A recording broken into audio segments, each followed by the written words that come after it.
Hello बच्चों, let's see the question. A uniform solid sphere of mass capital M equals 1 kg and radius capital R equals 50 centimetre is projected with velocity v0 equals 1 metre पर second and simultaneously given a reverse spin omega naught as shown in figure. The horizontal surface is rough. What is the initial angular velocity omega naught for which rotation and translational stop simultaneously in subsequent motion? Now to answer this question, first we will discuss here the key concept, and here the key concept is conservation of angular momentum. Now यहाँ पे अगर हम बात करें angular momentum की, it remains conserve in the absence of any external torque. तो यहाँ पे अकॉर्डिंग टू द क्वेश्चन अगर हम अंडरस्टैंड करें तो हमारे पास एक सॉलिड स्फीयर दे रखा है जिसका जो मास है it is given as 1 kg, यानी जो हमारे पास कैपिटल M की वैल्यू है we can write it is 1 kg, और इसकी जो रेडियस है R इट इज 50 सेंटीमीटर और we can write it is 0.5 metre. Now यहाँ पे इसको हमने इस तरीके से मोशन दिया है कि हमारे पास जो v0 है it is given as 1 metre पर सेकेंड, और हमें यहाँ पे ओमेगा नॉट की वैल्यू निकालनी है, that is initial angular velocity. और हमारे पास जो फाइनली सॉलिड स्फीयर है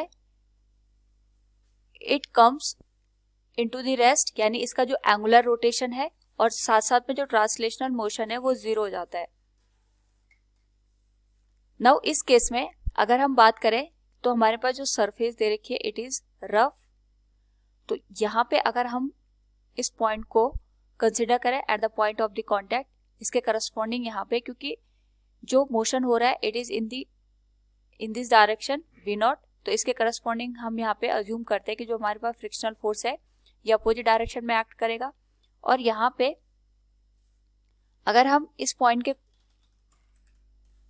रिस्पेक्ट में बात करें तो हमारे पास यहाँ पे कोई भी एक्सटर्नल टॉर्क नहीं लगेगा, यानी अगर हम यहाँ पे एक्सिस ऑफ रोटेशन को कंसिडर करें ऑन द सेम लाइन जिसमें हमारे पास फ्रिक्शनल फोर्स एक्ट कर रहा है, तो यहाँ पे फ्रिक्शनल फोर्स के रिस्पेक्ट में कोई भी टॉर्क हमारे पास काम नहीं करेगा. We can say torque will be zero corresponding to the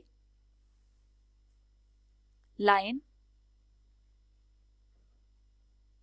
passing through the contact point, जहाँ पे सरफेस और हमारे पास जो सॉलिड स्फीयर है इनका कांटेक्ट हो रहा है. उस पॉइंट के करस्पॉन्डिंग जो टॉर्क की वैल्यू आएगी वो हमारे पास जीरो होगी. And we know that rate of change of angular momentum is known as torque, so we can say dl by dt will be zero, और सिंपली वी कैन से जो हमारे पास angular momentum आएगा ये constant हमें देखने को मिलेगा, यानी जो इनिशियल एंगुलर मोमेंटम होगा it will be equal to final angular momentum. और फाइनली हमारे पास जो लीनियर मोशन है यानी लीनियर वेलोसिटी है और एंगुलर वेलोसिटी है दोनों जीरो हो जा रहे हैं, तो इसका मतलब ये होगा कि जो फाइनल एंगुलर मोमेंटम आएगा ये जीरो होगा, तो इसके करस्पॉन्डिंग जो इनिशियल एंगुलर मोमेंटम है ये भी हमारे पास सम करके जीरो के बराबर आना चाहिए. तो यहाँ पे जो एंगुलर मोमेंटम हमें मिलेगा, एक तो जो v0 है इसके करस्पॉन्डिंग हमें यहाँ पे एंगुलर मोमेंटम देखने को मिलेगा, और दूसरा जो हमारे पास यहाँ पे रोटेशन हो रहा है दैट इज ओमेगा नॉट, इसके करस्पॉन्डिंग भी एंगुलर मोमेंटम देखने को मिलेगा. सो अगर हम यहाँ पे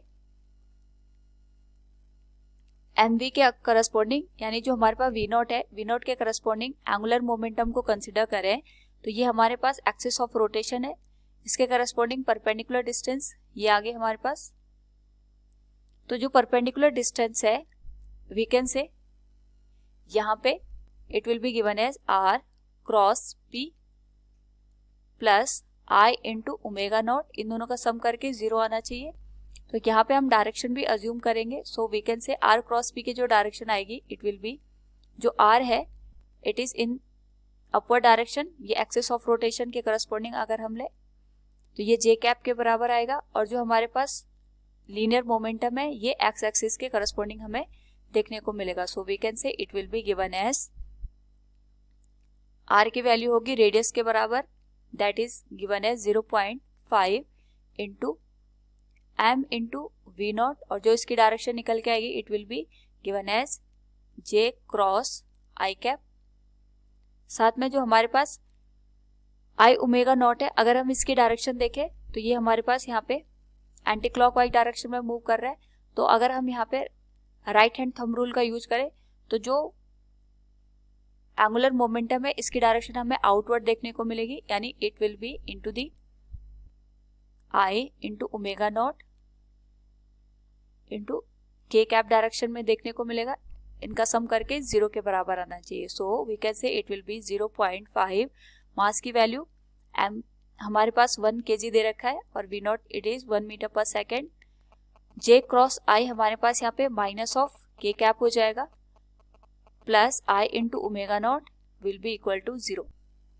नाउ अगर हम इस वैल्यू को सॉल्व करें it will be 0.5 k omega will be given as i into omega nought k cap. अगर हम केवल मैग्नीट्यूड की बात करें it will become 0.5 will be equal to solid sphere के लिए मोमेंट ऑफ इनर्शिया की वैल्यू होती है 2/5 m into r square multiplied with हो जाएगा ये ओमेगा नॉट.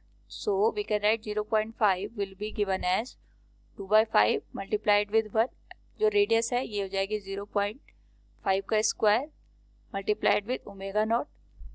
तो यहाँ से this value will be 2.5 divided by 2 into 0.25 will be given as omega nought. अगर हम इस होल वैल्यू को सॉल्व करें तो ओमेगा नॉट की जो वैल्यू है it will be written as 5 radian per second. So from the given question we can say here what is the initial angular velocity omega naught? It will be 5 radian per second. Option 4 will be the correct answer. Hope all you understood it. Thank you and best of luck.